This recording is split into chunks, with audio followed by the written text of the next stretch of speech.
Praise the lord. ప్రభు ఈరోజు మనకు అనుగ్రహించిన మాటలు. ఆయన ఇక్కడ లేడు, తాను చెప్పినట్టే ఆయన లేచి ఉన్నాడు.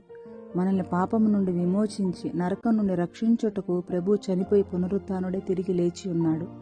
ఈరోజు మనం చనిపోతే క్రీస్తు వచ్చినప్పుడు తిరిగి లేపబడతామని, ఆయనతో కూడా నిత్యత్వంలో జీవించుటకు కొనుకోబడతామనే నిరీక్షణతో మనమందరం జీవిస్తున్నాం.